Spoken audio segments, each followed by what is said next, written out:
Hi everyone, welcome back to Quirky Pineapples. If you're new here, I'm Vina, a plant-based recipe developer and food blogger. And today I'm back with my third and final episode of my cheap, easy plant-based meals.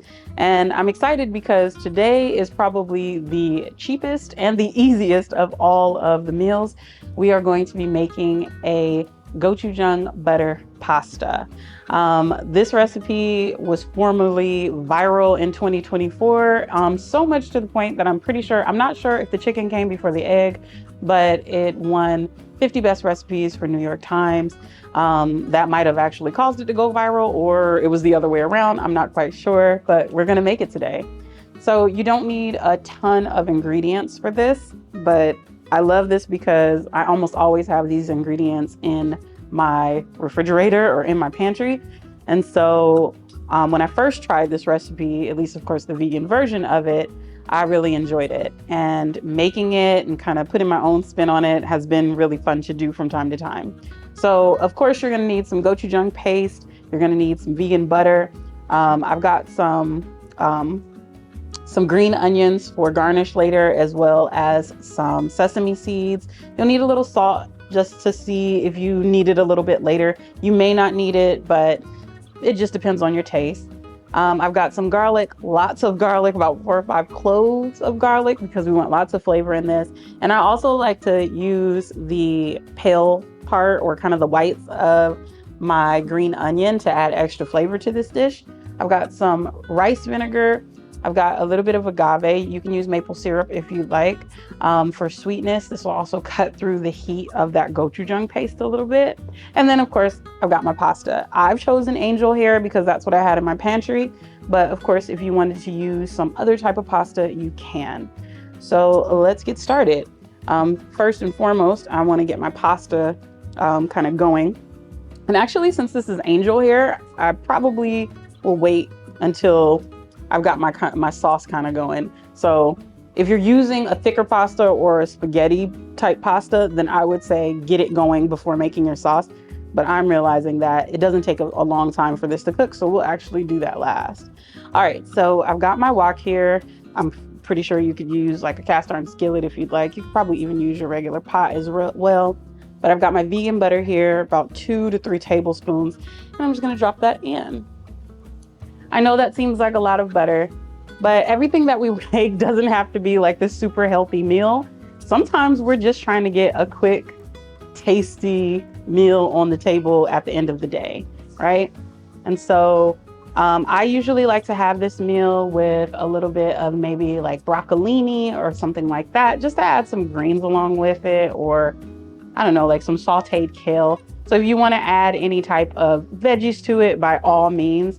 You could also even use a protein pasta if you hadn't quite hit the protein goals for the day and you wanted to make sure that you got those. All right, so letting that butter melt.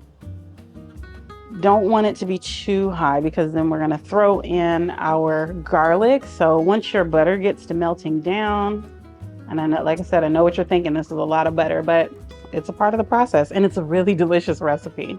All right, so my butter's almost there. I'm gonna go ahead and throw in my garlic, okay? And of course you can throw in as much or as little garlic as you like. Like I said, I'm doing 4 to 5 cloves here. But if you wanna do 10, do 10. And then my green onion. I'm just gonna let that brown up a little bit, not too much. Just to kind of release the flavors of the garlic. Oh, my whole house is gonna smell like garlic now, but it's worth it. All right, and then I've got my gochujang paste. Now, how much you want to add depends on how much you can tolerate the heat of gochujang paste. I am going to add in about 2 to 3 tablespoons worth of gochujang and just let that combine. It'll kind of melt down. You'll have to give it a stir to get it to mix in, and sometimes it takes a moment.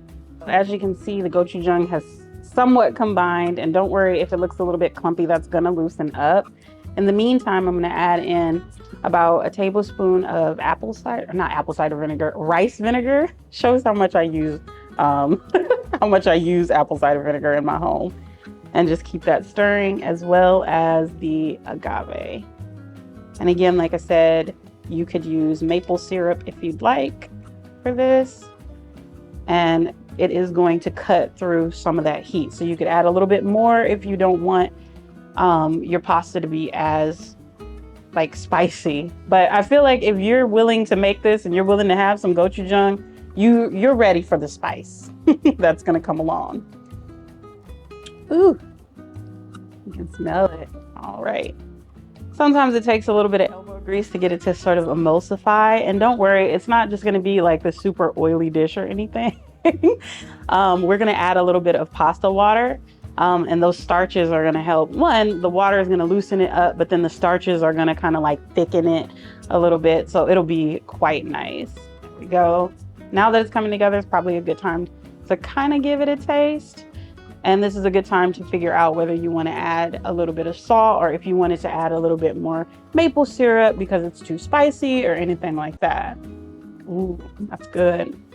Now for me, I have to say it needs a little bit of salt, not too much. We're not trying to have like an overly spicy, salty type of pasta, at least not for me. If you like salty things, then you do you. There's one thing that I can say about cooking is just always taste test along the way. Like before the whole thing is done, taste several times if you need to make sure that it's exactly the way that you want it. And especially like if you're making this like for your family, you might want to like double the recipe a little bit.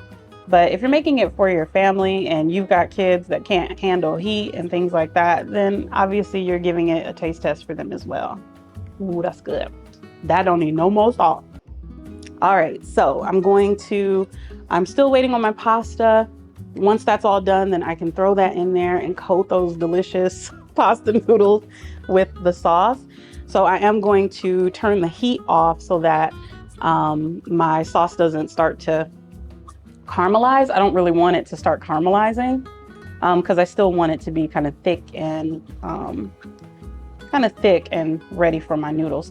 So now that my pasta is all ready, and I probably completely underestimated how much pasta that very thin bit was going to make, let's go ahead and start mixing it into that sauce. Ooh. This should make about 4 servings or so. Let's see if I can give it a mix. Ooh, yes.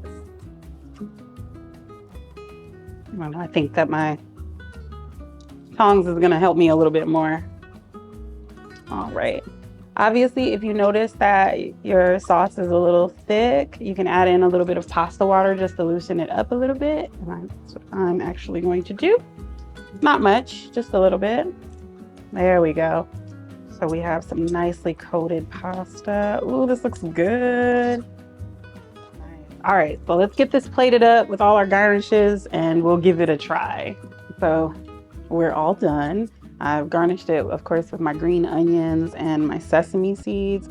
Now, I personally think that this would probably be really good as ramen as well, or maybe not soba, but maybe udon or a ramen would be really good.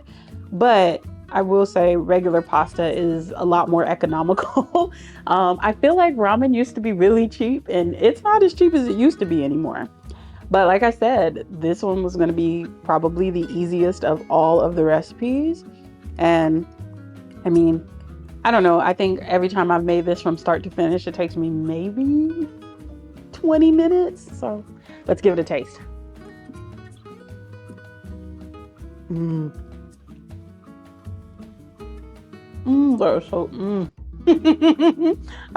forgot how good this is because I haven't made it in a little bit, but it is like a little spicy, buttery, has a little bit of tanginess from that rice vinegar.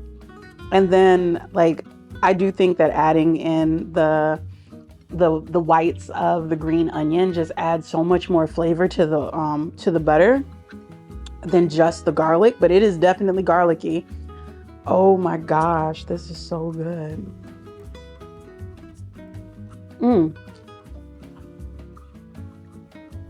Okay. I feel like sometimes You guys might think I'm exaggerating, but I obviously wouldn't give you a recipe if it didn't really taste good. And sometimes it'll have been a while since I've made these recipes. So then when I try them again, I'm like, oh, this is so good. Trust me, I'm not exaggerating. This is really good. You should definitely make this, especially if it's one of your 20 days, you know, because when you're eating plant-based, you should aim for that 80-20, that 80-20 eating where the majority of what you're eating is whole food plant-based. And then sometimes we make a bowl of pasta that's not made from protein pasta or from, like, I don't know, zucchini noodles or whatever it is. And you just indulge and you just enjoy. I feel like this is a really good one for a Friday night. If you are just like, oh, I don't feel like cooking, but you also don't want to spend any money on takeout, and you've got all of this, you know, in your fridge, and you just toss it together, and it's just this really nice, comforting dish to sit and maybe like watch a movie with your boo or with yourself, whatever. But yes, so thank you so much for watching. I will make sure that I put this recipe in the description box below. Again, I really think this one is the cheapest. A lot of times I don't calculate these until after I've already finished, but I know they're cheap because I know that I'm not spending much money. But our first meal, that was what was our first meal? What was the first one? Do you remember? Okay. So just to recap, we had to discuss it off camera because it's been a couple of weeks, but we had our tofu ricotta shells that were about $1.50 a serving. We had our potato lentil stew. I think it was harissa potato lentil stew, or harissa lentil potato stew. Me and the names of all these recipes. But yes, that one was actually $1.50 per serving. And this one, I feel like it's still gonna be less than $2 per serving. So hopefully this helps you out in some of your meal planning throughout the week, especially as a lot of certain items are becoming a little bit more expensive right now, at least in the US right now. So I really hope that you found this series helpful. Like I said, just because we're trying to save money doesn't mean that we're trying to lack on flavor in any way. We're also not trying to lack on nutrients or anything like that as well. Like I said, you could always add some type of vegetable to the side of this. We almost always have frozen vegetables or something on hand that we can add along to our dish. And so of course you could do that with this one as well. You know, whether you really like bok choy or anything like that, that will go really well with it. Add it on and enjoy it. But yeah, so thank you so much for joining me. Please don't forget to like and subscribe. Don't forget to maybe share this with a friend who's also trying to plan out their weekly meals and save a little bit of coin along the way too.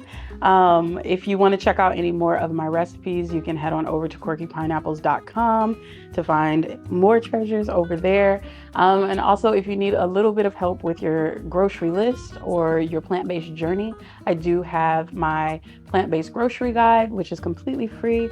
You can get it sent directly to your email inbox, and it is a world of great tips and wonderful list of all of the things that I really enjoy cooking with, like things like gochujang and harissa paste, and types of spices that you can use, what types of foods are going to give you a certain amount of nutrients, all that good stuff to help you out. And along with it, something to help you meal plan. It has a meal planning template as well. So yeah, again, thank you so much for joining me, and I will see you guys in the next one. Bye.